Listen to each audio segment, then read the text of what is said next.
Hey, what's up guys? I'm Steve Wells, and today we are going to be talking about a new speed shoe from Mizuno, and that is the Mizuno Wave Rebellion. So the Rebellion is a new kind of speed workout tempo day shoe from Mizuno. Could definitely wear it for lots of other runs as well. I would put this in probably the same category as things like the Saucony Endorphin Speed, the New Balance Fuel Cell Rebel, the Brooks Hyperion Tempo, and we'll talk a little bit about how this kind of stacks up against those other competitors as well a little bit later in this video. So Mizuno has a bunch of different models. Some I've talked about on this channel before, like the Wave Rider, Wave Inspire, Wave Horizon, Wave Shadow, and Wave Sky. So I would consider this one is probably closest to the Wave Shadow, but it is going to be pretty different than most of their other shoes. I'm not going to talk about all of the specs here. They'll all be down in the description, but one that kind of stood out to me is this is an 8mm drop. So from heel to toe, the heel is going to be elevated 8mm above the ball of your foot, which is interesting because that is relatively low for a lot of Mizuno shoes. And this shoe does also have an extended wave plate. So if you're looking at, hold on, it's in the closet. So this shoe does have an extended wave plate, which is this plastic plate that runs through the midsole here. So if you compare it to, like, this is a little bit older Wave Rider, it's going to be a little bit shorter and about there, and in this shoe it's going to go all the way up to almost like the ball of your foot there. So the idea behind that is similar to the idea behind the plate that is in the midsole of like the Endorphin Speed here, and that is just to give you a little bit more responsiveness in the midsole. And this shoe also brings up the question, for me at least, of kind of what direction Mizuno is going. We don't have a ton of speed shoes from them, so it kind of makes me curious if they're experimenting a little bit and kind of working towards maybe even a carbon fiber plate shoe or some other kinds of lighter weight racing shoes in the future. So before we get further into this, be sure to head down to the description, check out the link to my Patreon down there. While you're down there, be sure to like and subscribe so you don't miss any of my other upcoming videos. But getting right into it with some pros on the Mizuno Wave Rebellion. So my first pro is the foam in the midsole of the shoe.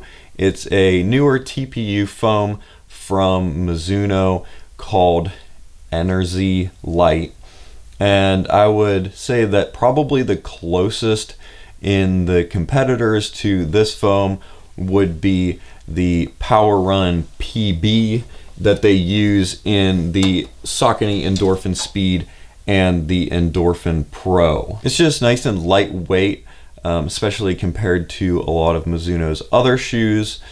I will put right here somewhere what the kind of competitors' weights are so that you can compare those as well. My next pro is the traction of this shoe. So a little bit hard down here, but going to be good traction in rain, more slippery conditions, and that kind of thing, especially compared to some of the competitors in this category. A lot of brands, to make that shoe a little bit lighter, are going to be taking off a lot of this outsole material and just have exposed foam out there, and that's usually going to make the shoe a little bit more slippery. My next pro is the width, especially out in the toe box here. Kind of a lot of Mizuno shoes in the past have been a little bit on the narrow side. This one, not so much. It gives you plenty of room out in the toe box and back through the midfoot, a little bit more volume than some of their other shoes as well. And I found that it was comfortable, stayed on my foot well, but also gave me enough room so that my toes and feet could spread out, move around naturally inside them. And my last pro is the feel of this upper. I do like the kind of stretchiness that this mesh has that is on the upper here. The tongue further down on the tongue is connected in about halfway down, so it gives you a good fit around the sides and top of your foot, and then is kind of nice and soft and stretchy a little bit further up as well. So getting into some of the cons, speaking of the tongue, what the hell is this? It's like comes way up on your ankle and is super wide. It's too wide for the shoe. It does kind of wrap around your foot like that whenever you're wearing it, but it just doesn't really work right. I would be curious to see if some other people with different feet have this fit them super well, but I can't imagine that this works super well for very many people. My next potential con, I don't know if it's the shoe or the previous owner that had these shoes, but they're pretty messed up after not that many miles. You can see the upper here is starting to tear through to the second layer. It's kind of beat up around here, probably from that other person kicking themselves, but I don't know what they did there. Got that going on. Not as bad as something like the Saucony's Endorphin Trail whenever they were having problems with that, but it is kind of outsoles peeling off a little bit there, and then you also have a little bit of a hole forming in this heel here. I don't think that there are a ton of miles on these shoes. I think that the person that had these before me was exceptionally hard on them. I'm not sure what they were doing exactly, but it doesn't seem like this shoe is standing up very well to whatever they were doing in them. My next con, I would say it's not quite as responsive as some of its competitors. So it is a nice responsive ride standing on its own, but when compared to other shoes in the category, I would say you get a little bit more ground feel and less of kind of that bounciness from the foam like I've experienced in some of the other shoes that I was talking about. And a big con here for probably a lot of people is the price. At $180, this is a pretty pricey shoe. That puts it price range wise up into competing with carbon fiber plate shoes like the Hoka Rocket X or something like that, whereas a lot of the direct competitors from other brands like the Endorphin Speed is 160, Hyperion Tempo is 150, and the Rebel is 130.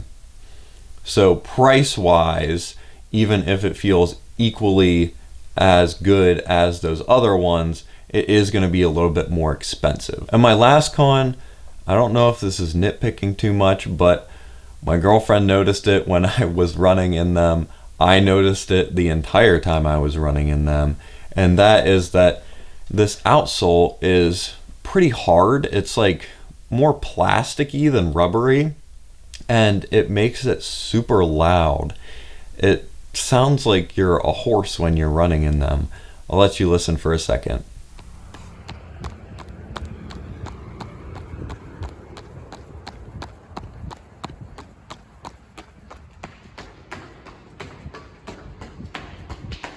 So whenever I was running in them, that was definitely something that I was noticing and was kind of preventing them from disappearing on my foot whenever I was wearing them. So who would I recommend this shoe for? I recommend it for anyone who wants maybe a little bit more ground feel than some of the competitors are offering, just aren't quite finding the right fit in some of the other ones, don't mind spending the little bit extra money that this shoe costs over some of its competitors, and is just looking for a good shoe for specifically like speed workouts and even race day, but also want to be able to wear it on their daily training runs as well. So will I continue wearing this shoe?